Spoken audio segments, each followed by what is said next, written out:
Le Grand Matin Sud Radio, 7h-9h, Jean-Jacques Bourdin. Notre invité ce matin, Frédéric Valletoux, ex-ministre de la Santé, député Horizon. Bonjour Frédéric Valletoux, député Horizon de Seine-et-Marne, hein, on le sait, ancien maire de Fontainebleau. Vous avez présidé aussi l'hospitalité.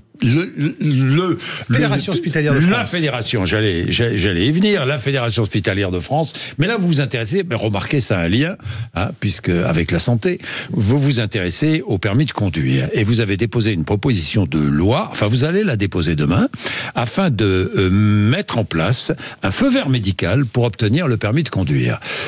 Vous allez nous expliquer ce que contient votre proposition de loi. Feu vert médical, ça veut dire que si je vais passer mon permis de conduire, je serai obligé de passer une visite médicale. D'une part, et surtout, lors du renouvellement du permis de conduire, tous les 15 ans, il faudra aussi passer une visite médicale, et puis, à partir de 70 ans, passer une visite médicale tous les 5 ans. Pourquoi ?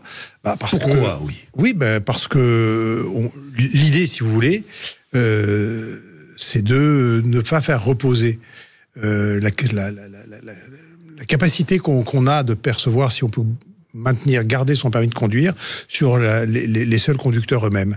Et qu'on puisse, comme tant d'autres pays, je crois qu'il y a 14 pays en Europe. 14 pays en Europe, oui. Qui ont déjà le Portugal, l'Espagne, la Grèce, l'Italie, par exemple. Exactement.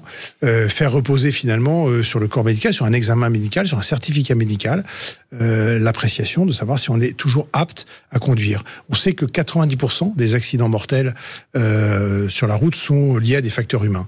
Alors le principal facteur, c'est l'alcoolisme. Il y a d'autres facteurs qui sont liés à la vitesse, etc. Mais c'est les comportements humains qui sont à l'origine des facteurs mais pour me présenter au permis de conduire, je devrais arriver avec un certificat médical ? C'est surtout que lors des renouvellements des permis de conduire. Oui, mais le renouvellement, d'accord. Si vous voulez, une fois qu'on a son permis de conduire...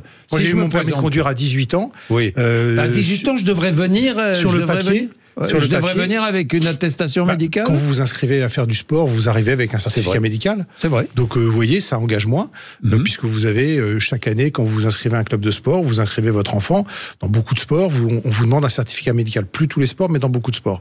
Donc, eh bien là, je veux dire, pour quelque chose qui est quand même beaucoup plus engageant, de conduire une voiture à des vitesses parfois importantes quand on est sur la route, il peut y avoir effectivement l'importance de la santé, du discernement, des réflexes est majeur, et donc on sait qu'au fil du temps, ça peut s'amenuiser.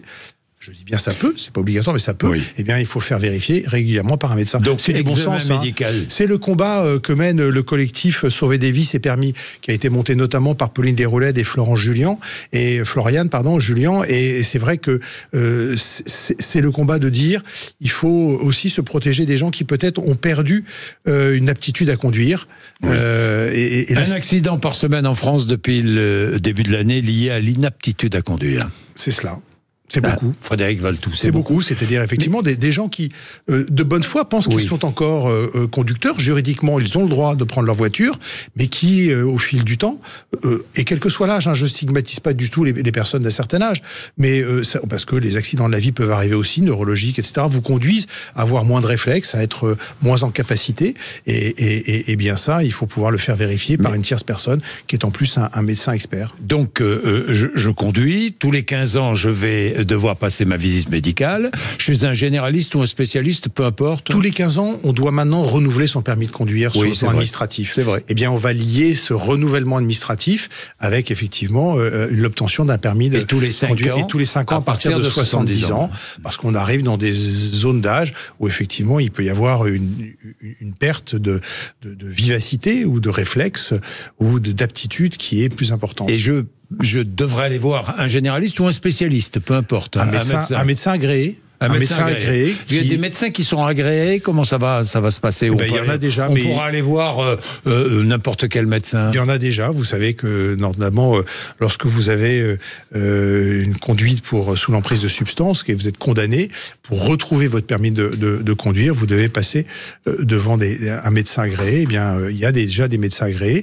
Il faudra sans doute, et on a les auteurs de la proposition de loi, dont je suis avec d'autres députés, Olivier Grégoire, Sacha Houillet, Arthur Delaporte, des députés de tous bords. Hein. De tous bords, j'allais y venir. C'est oui, transpartisan. C'est transpartisan. Sont des députés de tous bords. Eh bien, on a travaillé avec, et le collectif aussi avait travaillé avec l'Ordre national des médecins, qui est tout à fait d'accord à soutenir cette proposition et qui la trouve de bon sens là aussi, et qui nous aidera à pousser, je reviens à votre question initiale, les médecins agréés.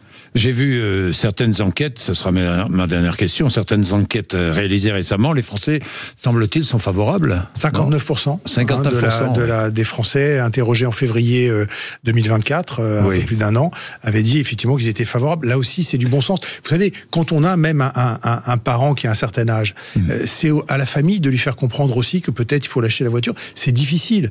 Donc on sait que parfois, par facilité, on laisse conduire des gens qui ont perdu de la vue, qui ont perdu des capacités auditives, enfin bref.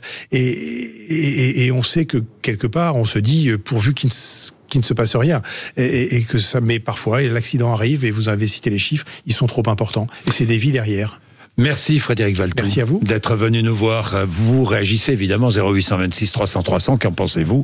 Que pensez-vous de cette idée appliquée, je le répète, dans de nombreux pays d'Europe, 14 pays d'Europe? Vous nous le dites. Il est 7h18. Vous êtes sur Sud Radio. Merci. Le rappel des titres de l'actualité. Laurie Leclerc.